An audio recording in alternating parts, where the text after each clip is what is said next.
Vamos a comenzar entonces. ¿Qué es la luz? ¿Se acuerdan? ¿Qué características tenía la luz? ¿Cómo la podíamos definir?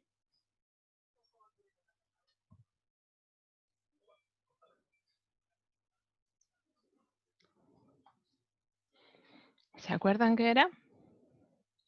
¿Cómo se podía definir esto?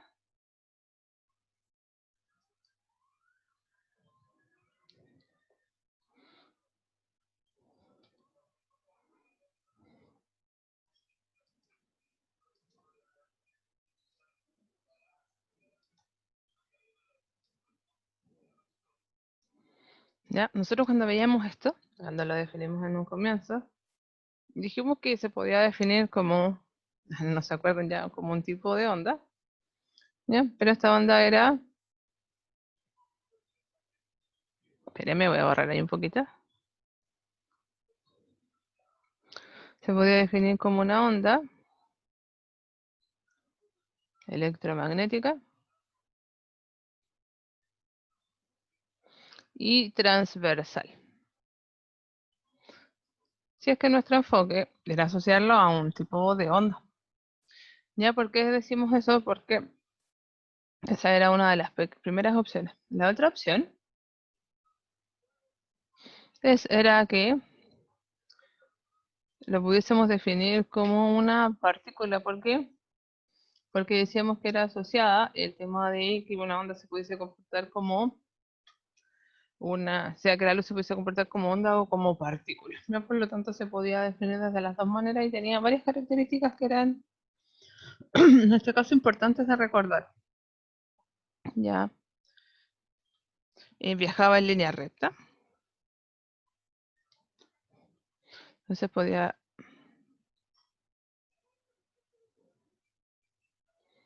viajar en línea recta. Viajaba a una velocidad de 300.000 kilómetros por segundo cuando se propagaba en el vacío.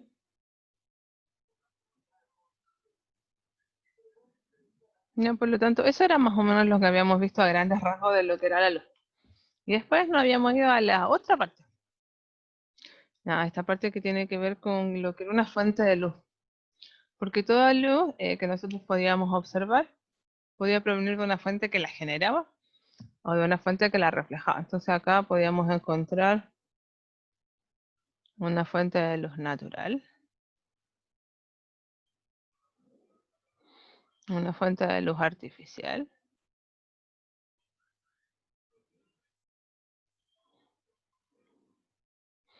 una fuente primaria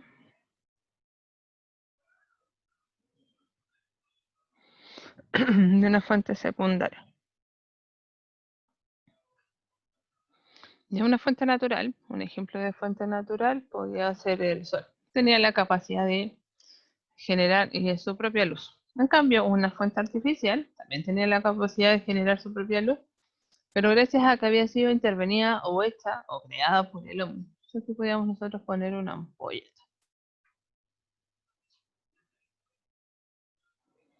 Ya, ojo acá, que en las naturales no hay intervención del hombre.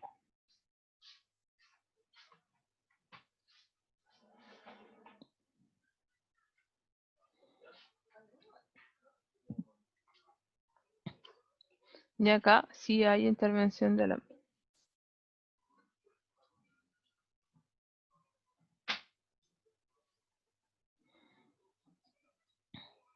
Por otra parte, también teníamos, chicos, el tema de las luz primarias. Aquí, las luz primarias también tenían la capacidad de generar su propia luz, pero no nos íbamos a enfocar en que fuesen naturales o artificiales, sino que tuviesen la capacidad de generar luz. Por eso podíamos clasificar el sol también como una luz primaria, pero natural en ese caso, o una lámpara como una luz artificial y primaria.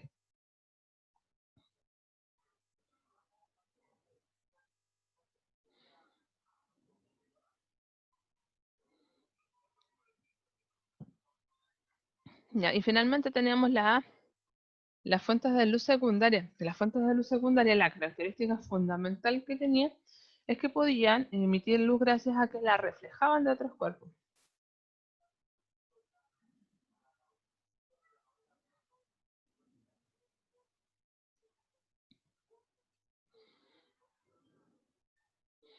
De hecho, la luna es una fuente de luz secundaria porque no emite luz propia, sino que lo que refleja, o sea, lo que emite ella es la reflexión de la luz del sol. Hasta ahí, chiquillos, ¿alguna duda, consulta, pregunta?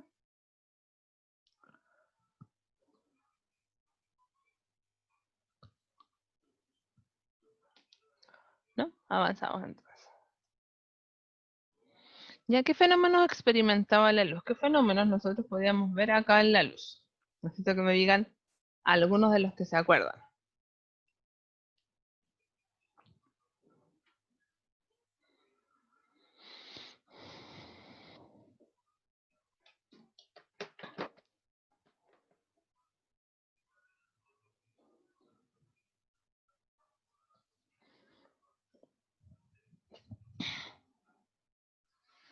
Ya, en este caso, acá la luz podía experimentar fenómenos muy similares a los que experimentaba el sonido. Y hay uno de los primeros fenómenos que podía experimentar tenía que ver con la reflexión. ¿Se acuerdan que producía la reflexión de la luz?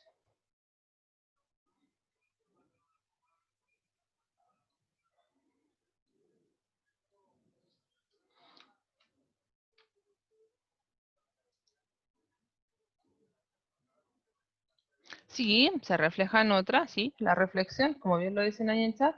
Sí, la reflexión es la explicación de que nosotros podamos ver diferentes colores, ¿se acuerdan? Que cuando reflejaba el rojo era porque nosotros lo lográbamos ver rojo, verde, azul, etcétera, como lo quieran ver. Pero sí tiene que ver con eso también, con los colores. Ya recuerden que el fenómeno de la reflexión tiene que ver con el rebote de la onda. El rebote de la onda. Entonces la onda choca y se devuelve. Entonces cuando se devuelve nosotros percibíamos diferentes colores. De hecho ahí decíamos también que lo más recomendable en los días de calor era usar ropa blanca, porque permitía la reflexión completa de la luz en comparación a un día frío que era más recomendable usar un color negro, a un tono negro de ropa, porque se absorbía la luz. Pero también la reflexión, chiquillos, tiene que ver con otro fenómeno. Un fenómeno que generalmente uno lo usa todos los días en la casa sin darse cuenta, cuando se lava los dientes, cuando se peina, ¿ya? Cuando se está, no sé, arreglando el pelo y lo que quiera, que tiene que ver con la formación de imágenes en los espejos, ¿ya? La reflexión, porque la luz choca y se devuelve, nosotros logramos ver el reflejo. Esas imágenes que se dan en los espejos depende de la reflexión de la luz. Y así como los colores que se reflejan y se ven de diferente tono. También la formación de imágenes depende de este fenómeno, que es la reflexión de la luz. ¿Ya? Y también habíamos dicho que la luz tenía la capacidad de difractarse. ¿Qué era el proceso de difracción? ¿Qué pasaba con la luz cuando se difractaba? ¿O cuando había el fenómeno de difracción?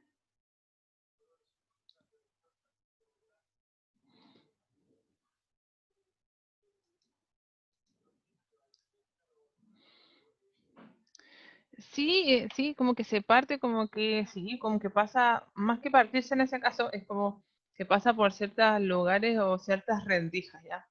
La difracción de la luz se da generalmente en las rendijas o en los bordes de las puertas, a pesar de que esté el obstáculo en sí de la puerta. Puede seguir propagándose por esos espacios pequeñitos.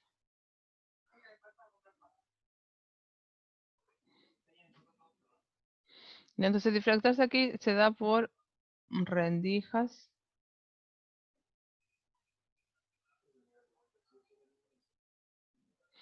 y bordes. ¿Y cuál es la característica fundamental? Que acá, cuando está ese fenómeno de difracción, es porque se encuentra con algún obstáculo.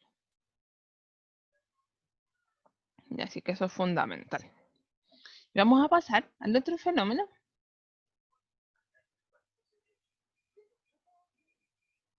que tiene que ver con la refracción, que fue lo último que vimos.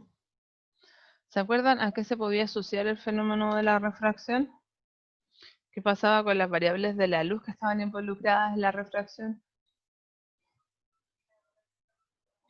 ¿Qué pasaba con la longitud de onda, con la frecuencia, con la velocidad de propagación de la onda?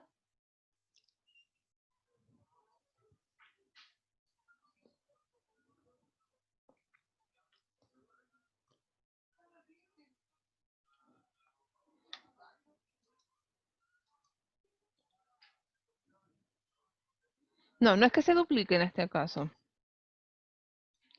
Ya cuando uno habla del fenómeno de la refracción, este fenómeno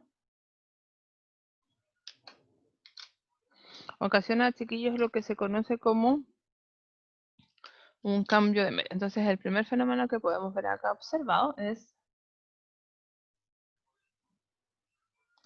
el cambio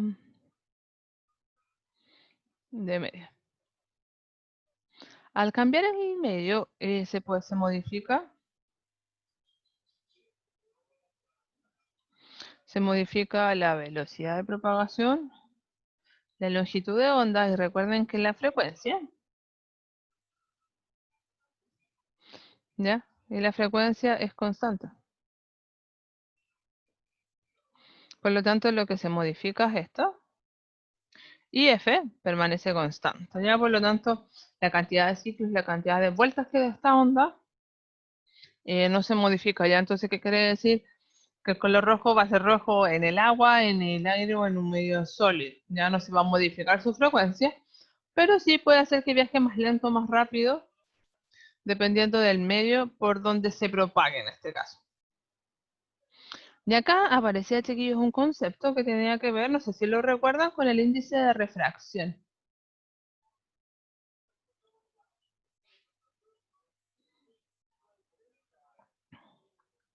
El índice de refracción era un numerito que no tenía unidades de medida, pero que a mí me indicaba que tan lento, tan rápido, se podía desplazar la luz por ciertos medios. O sea, ¿qué quería decir esto? Que si era mayor, mientras más alto fuese el índice, más alto fuese el índice, eso indicaba que más lento se movería la luz.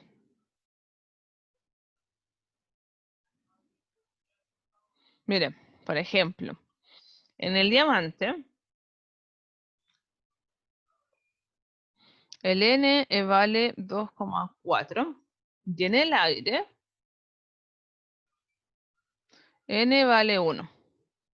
Como en el diamante el N es mayor, significa que la velocidad de la luz es menor en el diamante y que la velocidad de la luz va a ser mayor en el aire.